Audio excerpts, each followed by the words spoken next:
Selamat pagi, Bapak Ibu Saudara yang terkasih dalam Tuhan Yesus Kristus.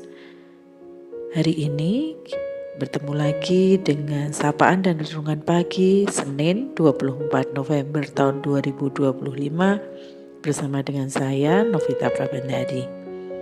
Kita akan belajar mengenai firman Tuhan yang diambil dari Filipi 1 ayat yang ke-6. Demikian firman Tuhan. Ia yang memulai pekerjaan yang baik di antara kamu akan meneruskannya sampai pada akhirnya. Kita akan berdoa terlebih dahulu. Tuhan, terima kasih untuk hari yang baru.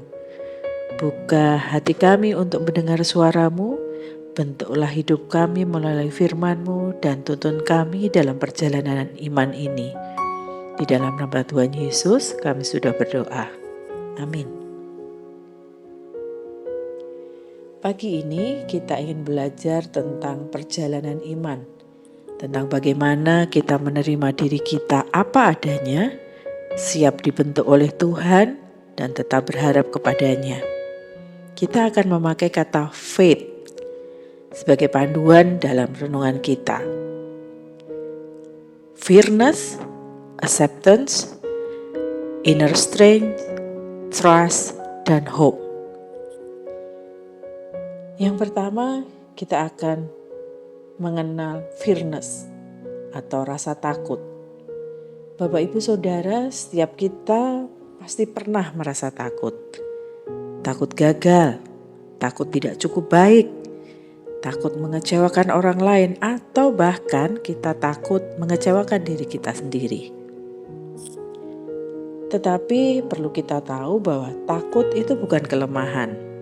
Takut bisa merupakan titik awal, tempat di mana Tuhan mulai membentuk iman kita. Di dalam rasa takut, Tuhan mengundang kita untuk jujur, untuk membuka diri, dan belajar percaya bahwa kita tidak berjalan sendirian. Yang kedua adalah acceptance atau penerimaan diri. Penerimaan diri bukan berarti kita menyerah pada keadaan. Penerimaan diri adalah melihat diri kita melalui kacamata Tuhan. Kita ini berharga, kita ini unik, kita dicintai Tuhan dengan luar biasa, dan kita dalam proses. Namun, kita juga tahu penerimaan diri seringkali diiringi dengan pembentukan. Pembentukan itu seringkali terasa sakit, karena hidup kita dibentuk ulang. Bahkan ketika pembentukan itu, Tuhan mengenalkan kita pada batas di mana kita sadar bahwa Tuhan ada untuk kita. Ada hal-hal yang harus dikoreksi sama Tuhan, supaya kita semakin lama semakin serupa dengan Kristus. Ketika pembentukan, kita belajar bersyukur karena Tuhan sedang bekerja dan bukan meninggalkan kita. Yang ketiga adalah inner strength atau kekuatan dari dalam. Kekuatan batin itu tidak muncul dari kemampuan diri kita sendiri, tetapi adalah ketika kita mengizinkan Tuhan bekerja dalam kelemahan kita. Ketika kita berkata, "Tuhan, aku lemah, aku tidak mampu," disitulah Tuhan akan menjawab, "Aku ada dan aku cukup bagimu."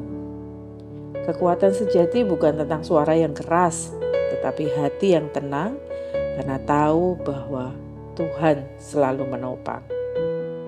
Yang keempat adalah trust atau kepercayaan.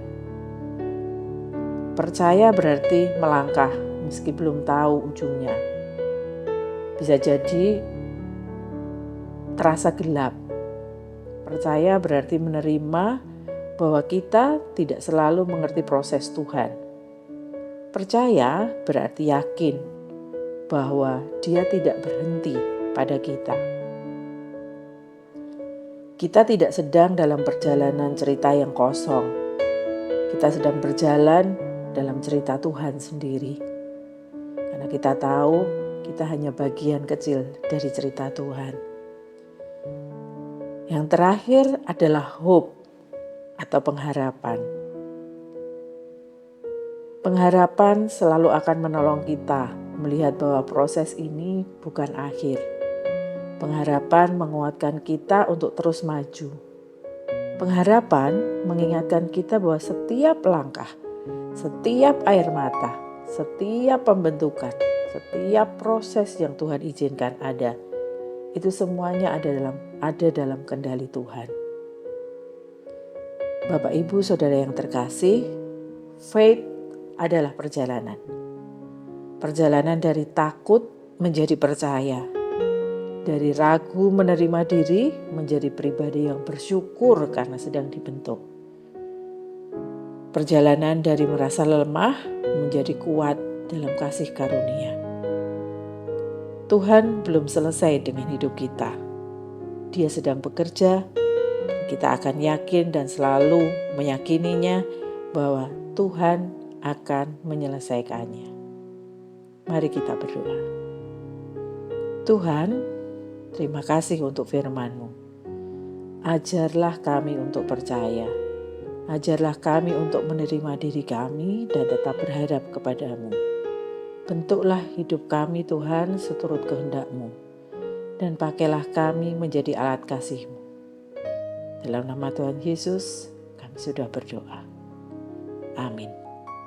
Terima kasih, selamat beraktivitas, Tuhan Yesus memberkati.